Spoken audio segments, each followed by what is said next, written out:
নমস্কার, আপনারা সবাই কেমন আছেন? বং লাইফ অ্যান্ড লিভিংয়ের আরেকটি ব্লগে আপনাদের অনেক স্বাগত জানাই।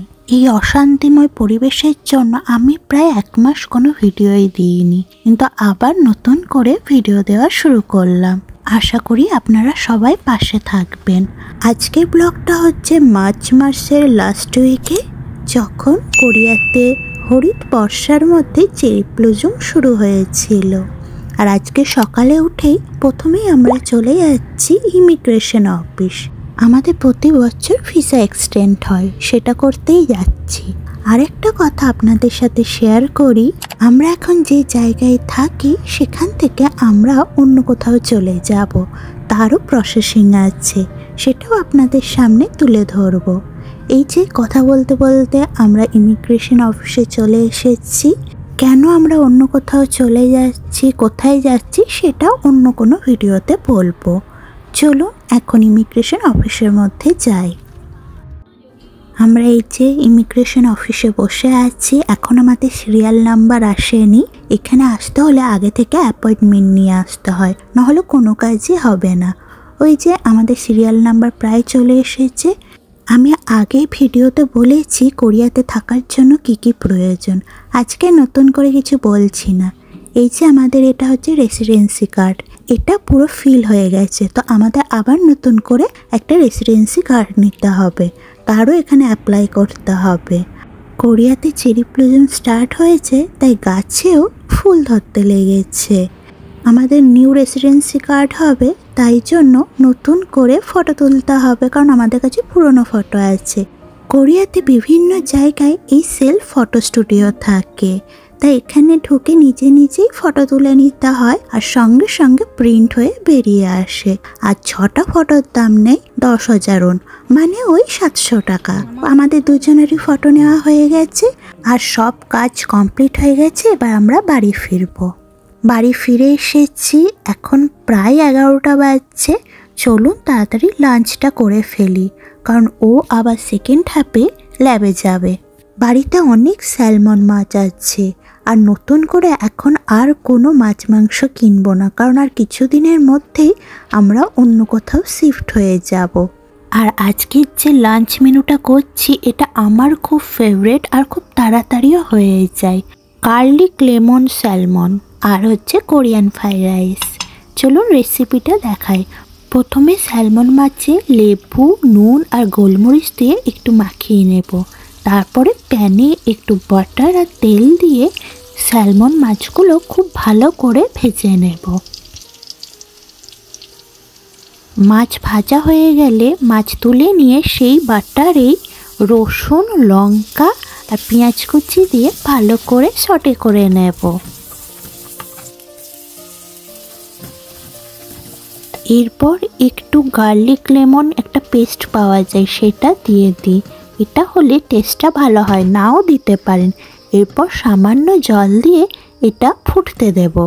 গ্রেভিটা একটু ঘন হয়ে এলে এবার স্যালমন ফ্রাইগুলো দিয়ে দেব। এবার এটা একটু ফুটিয়ে নিয়ে সবার শেষে লেমন স্লাইস দিয়ে এটা নামিয়ে দেব। তাহলেই আমাদের রেডি হয়ে যাবে লেমন গার্লিক স্যালমন। খেতে দুর্দান্ত হয়। আর এর সাথে আজকে করব Korean fried rice.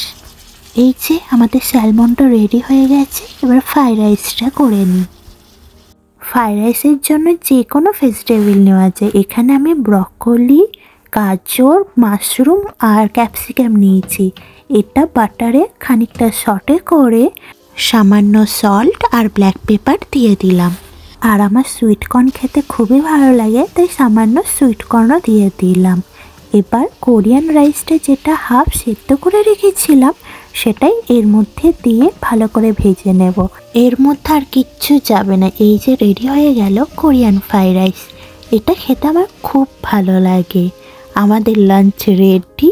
Korean fried rice আর গার্লিক লেমন স্যালমন, সঙ্গে দই নিয়েছি। এটা আমাদের কাছে বেশ কমফর্ট একটা ফুড, এটা আমরা প্রায়ই খেয়ে থাকি।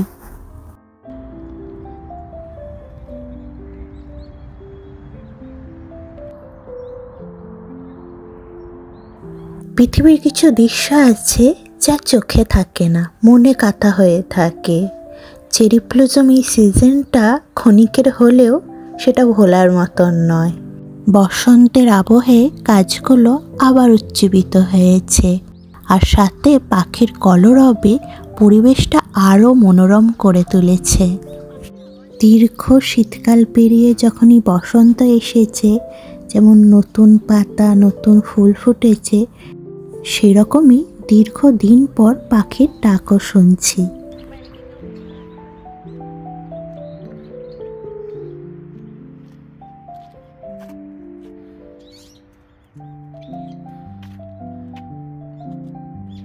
কোরিয়াতে আমার 3টে বসন্ত দেখা হলো। প্রথমবার যখন দেখেছিলাম মনে হয়েছিল সাদা গল্পের মধ্যে এক স্বপ্ন, একটা শিশিরের মতন কোমল মনোরম দৃশ্যপটে ভরা এই কোরিয়ার বসন্ত।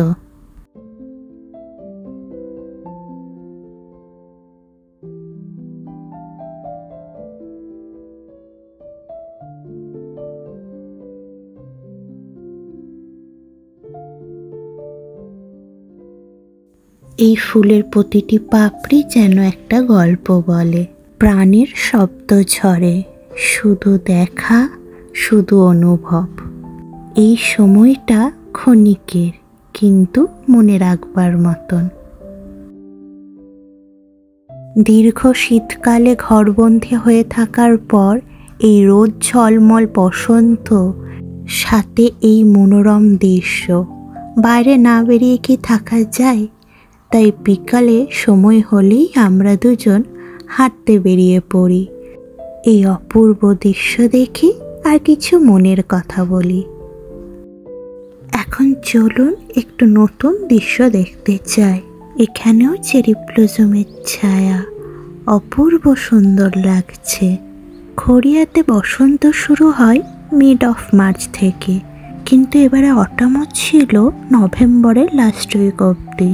অন্যবার নভেম্বরের মাঝামাঝি থেকে স্নোফল হতে লাগে, এবারে স্নোফল হয়েছে জানুয়ারি আর ফেব্রুয়ারিতে। মিড অফ মার্চেও স্নোফল হয়েছে, তাই জন্য এবারে বসন্ত আসতে দেরি হয়েছে। এই দেখুন, এখনও পিঙ্ক চেরি ব্লসমগুলো ঠিক করে ফোটেনি, এখনও চারিদিকে ফুলে ভরে ওঠেনি। এই পিঙ্ক চেরি ব্লসম হতে একটু টাইম লাগে, আগে হোয়াইট চেরি ব্লসমগুলো হয়ে যায়। এই দেখুন, সবই ধরতে লেগেছে। যখন সব গাছে ফুল ফুটে উঠবে তখন দেখতে অসাধারণ লাগবে। এই সুন্দরতা দেখে আমার মনে হয় পৃথিবীর অনেক কিছু দেখায় আমার বাকি আছে, কিন্তু কিছু কিছু মুহূর্ত বেশ সুন্দর আর মনোরম হয়। আমরা ও ডিপার্টমেন্টের সামনে দাঁড়িয়ে আছি। এই শীতকাল যাবৎ কোনো মানুষের মুখই সেরকম দেখা যেত না, কিন্তু যখন থেকে বসন্ত পড়তে লেগেছে বেশ মানুষের ঢল দেখা যাচ্ছে। চলুন, প্রায় বিকাল গড়িয়ে সন্ধে নামার মুহূর্তে, তাই আমরাও বাড়ির উদ্দেশ্যে রওনা দিলাম। আমি অন্বেষা, আর এই হলো আমার দৃষ্টিতে কোরিয়ার বসন্তের গল্প, বং লাইফ অ্যান্ড লিভিং এর পক্ষ থেকে আপনাদের জন্য। যদি ভালো লেগে থাকে তাহলে লাইক, কমেন্ট আর সাবস্ক্রাইব করতে ভুলবেন না। এভাবেই চলি আমাদের গল্পগুলো নিয়ে। দেখা হবে আবার নতুন গল্প নিয়ে। ততক্ষণ পর্যন্ত আপনারা সুস্থ থাকবেন, সাবধানে থাকবেন আর সবসময় রঙিন থাকবেন। খামসাহামিদা।